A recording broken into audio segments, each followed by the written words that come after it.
Hey, welcome to the process. My name is Dr. John Bush. This is a continuation of my fantasy football analysis for 2024. And wanted to start out with an outline here. I previously did a little bit on setting up databases and pivot tables. You can check that out.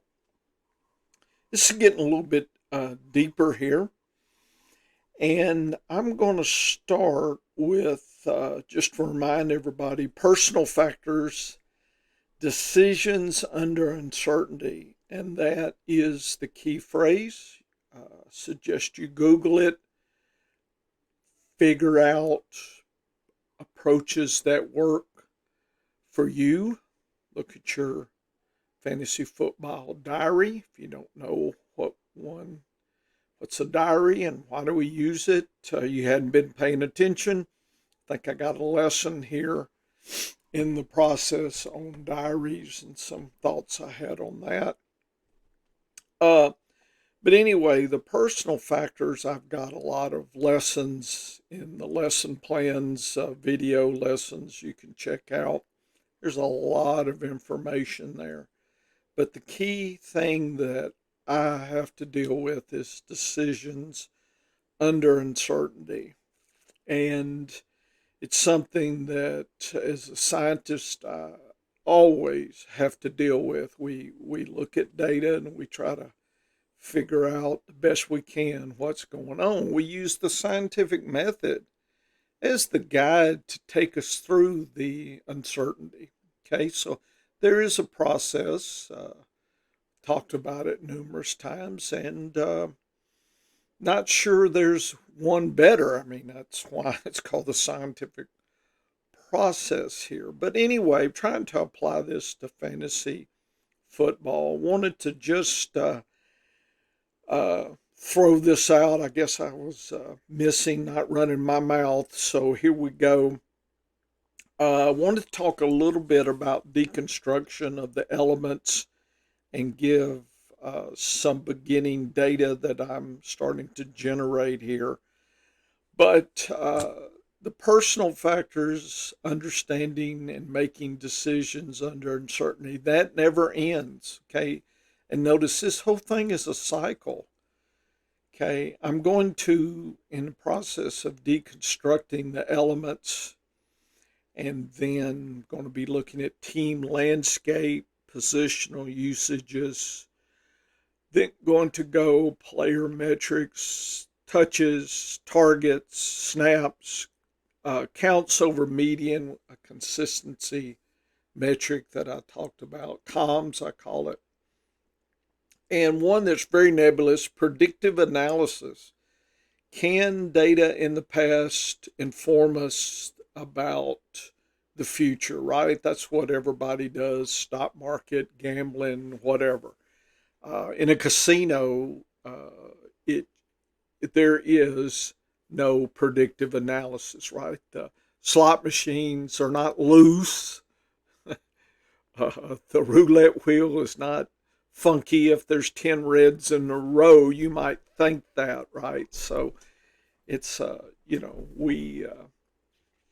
we like to think that we can beat the system, as it were, but in a casino situation, you can't. The odds are fixed. And again, game theory says if you're dealing with a negative expectation, okay, so if you don't know what game theory is, negative expectation, you should go look that up. Okay. I've been dealing with this for years and years and years. And so I may be overshooting some of that if people are just brand new to this. Where you been? Okay. So this is an opportunity in off season to catch up on some of this stuff. You won't be able to catch up on everything. Okay. It's just not going to happen. So it's like this cycle. Every year, the seasons, it just a continuation of learning and a journey. And that's why we and my partner D Mike set up the Science of Fantasy Football.com because I think we have that innate wanting to help and educate people along the way. If you're thinking about coming into this, and I'm going to say in quotes, business, there's no money here. You're doing it because you love it. Uh, I'm not doing this to make any money. This actually makes me, this process I've set up of educating you makes me do work every year. Okay. So it's really very selfish, right? I'm philosophy person. PhD, philosophy is there, philosophy of science, obviously, but just on a personal level, being an objectivist, I, rational self interest. Okay. I'm not a collectivist, and definitely that is exactly opposite of my journey and what I think is right and wrong in this world. So if you're curious about collectivism versus objectivism, there's a lot to dig in there as well. Just to give you a hint, most people and out there that are in the media and whatnot probably tend to skew highly collectivist. So that's just not where I'm at. So that's why I blow up my TV every day, right? So anyway, we have a process. I have a process. You're getting to see the process. This makes me do this and update every year. So let's just go through a little bit of this. Let's see here. Can I make that? Yeah. Understanding a fantasy football system through deconstruction of its elements. Is that figure not great or what? Okay. It's people say, what's AI to do? Well, you can get image generators and you put in understanding the fantasy football system through deconstruction of elements, and that is one of the figures it came up with. I thought that's kind of neat. Spiders in the eye here. Come on. Kind of a zombie thing.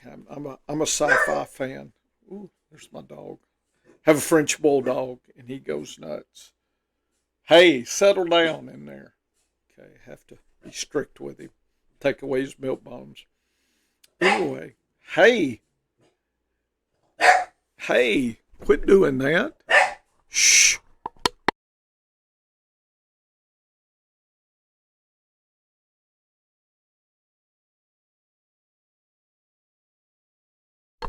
Okay, back. Hopefully he shut his trap. Breaking down the elements. So I want you to look at this. This is an article I picked out. You can check it out. This is a broad article talking about, basically, it's pretty simple. Uh, Trying to understand the elements and properties that influence the behavior of fantasy football, right? There are things we can get metrics on. There's always a debate, people that study film and these kind of things, anatomy, physiology, these kind of things versus the metrics versus the coaches, the players. Lots of uncertainty of how all this comes together. Using the scientific method is the only way I know to try to deal with uncertainty in fantasy football. So that's what I do. Been doing it. Other people use other rulers and metrics and things to dig into that area. So if you think about connectivity and what's dependent and what's not, and all the combinations that can occur every year and all the different aspects of your fantasy football draft, the players, the teams, all the movement, the rookie drafts, the free agency, there's going to be a lot of shuffling of the deck and whatnot. And so you try to at least start understanding and breaking down what are the components that are important, at least, again, what are the ones that I can deal with, right? Okay. What, by the definition of uncertainty, we don't even know all the components. That's kind of the scary thing, right? Is, in other words, a lot of people, I think, worry about playing roulette, but if you're playing roulette in the casino on the Titanic, you're missing the whole point. Okay. So uh, there are things that you think you understand, and then all of a sudden the black swan hits, right? The iceberg is there. So we, all of us who play fantasy football every week, it's all about things we really can't predict. There's always going to be surprises. We can try to make black swans gray, and that's about the best we can do. And you've got to learn to deal with that. You've got to learn to be uncertain. And that's not an easy thing. It's easy to say that. Okay. Yet, if you look on fantasy football Twitter, okay, it is clear that few so called pundits uh, think about uncertainty at all. It's, and I understand they're trying to get clicks and make money and, shout from the rooftops. I know everything. Come follow me. Be my patron. Give me money. Etc. It's not what I'm here to do. Okay. So let's see what else. This other one. Components and their interactions. Okay. I do have some lessons on something called principal component analysis. Okay. I've done some of that work to understand the relationships of some components for quarterbacks, running backs, tight ends. Some of the early lessons back in 2021, maybe, some of our early lesson plans on principal components. If you're curious and you're saying, well, hadn't you already figured it out? No. All I did was took uh, what elements that were easy to grab and ran them through the principal component machine, right? And I'm calling that the black box there. Like I said, being uncertain, we don't even know all the elements, right? So, you know, how inflated is the football? You're saying, wow, that's an element. That's right. Big controversy years ago. It's not going away in my head. You know, people talk about things like that, then they kind of forget, it's kind of, oh yeah, let's all get all upset. And then that's gone. We're going to go get upset about something else. And it's the dog chasing its tail kind of thing. So every year I try to update the components that I can deal with, okay, and figure out and this article says system to risk. To me, risk is a known thing. It's like the casino. You roll the dice, what snake eyes the odds are, right? So I think people misuse risk and uncertainty, just like theory and hypothesis misused. So, how does fantasy football behave? The elements that I can track and I'm good at. I have a fantasy football diary. And so I would love to find the shortest path to identify the uncertain components and what happens under certain conditions. In other words, we apply and look at extreme situations. That's why I like to look at years of data. Okay. If you look at just last week, if you look at last year, I think you miss the aspects of uh, the bigger picture, the landscape, I call it. I'm a top down researcher. So, some things I'm going to be talking about, and I'm currently right now positional ADP versus end of season results. Since we are all trapped by ADPs, and drafting. We're drafting against the crowd. Okay, it is important to understand what's gone on before. How predictive is that? Okay, we can think about that. Where's been failures, right? If the top running back predicted every year, do they end up being the top running back, etc.? You need to understand that. And it's probably best to have multiple years of data. I will go into landscapes, positional usages, how do teams do things, right? Certain teams love tight ends. Bet you can tell me Baltimore, Kansas City, yeah. Certain teams hate tight ends. Carolina, yeah, etc. So when we're drafting, I like to know teams love their rushing or love their passing. What's their proportions?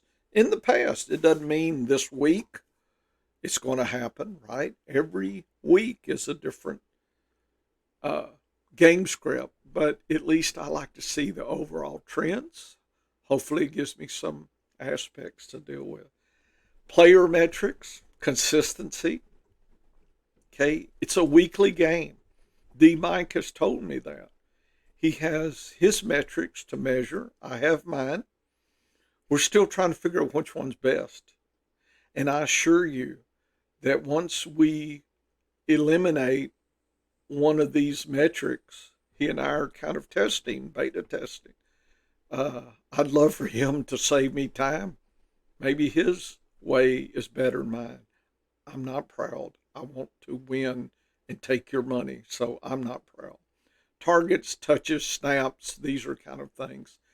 And then we will move to other elements. Since we're drafting against the crowd, I look at draft patterns that will change over time. The ADP in May is going to be different than August, I assure you. So your diary should tell you, should you be drafting in May or wait till August? Probably most people are waiting to the end because they have the highest level of information. You go to the racetrack, which I'm a big racetrack fan, play those ponies, donate to the pony feed, uh, look at the last minute of betting, how much money flies in. People are trying to figure out, and you're saying, well, what are they waiting for? Imagine the horse drops its rider in the warm up. That I'd like to know that. Maybe the horse kind of has a gimpy hoof. I'd like to know that. Whatever. You're trying to gather. Maybe it just rained, right? So there's a surface change. I mean, it's always last minute gives you some information. So that is some things that I'm going to be talking about. And my next discussion will be uh, beginning to look at positional ADP versus into the season. I think from 2015 to last year. So, what does that tell us? What doesn't it tell us? Okay. So, I hope that this is at least warming you up a little bit. Yes, I can talk a lot. I'm a university professor. That's my job. Been doing it since basically the 1970s, if you think about it. I just switched team. I was a student, biology student, then I became a professor. So I switched sides, right? Went from defense to offense. Okay, it happens. Okay, thanks for listening. I hope I've inspired you to do lots of your own thinking. And that's the whole point here. Okay. More stuff obviously is coming. Check out our podcast. We're going weekly. Dennis and I will talk every Friday if we can help it. Try to get it out by Saturday here. Okay. Later.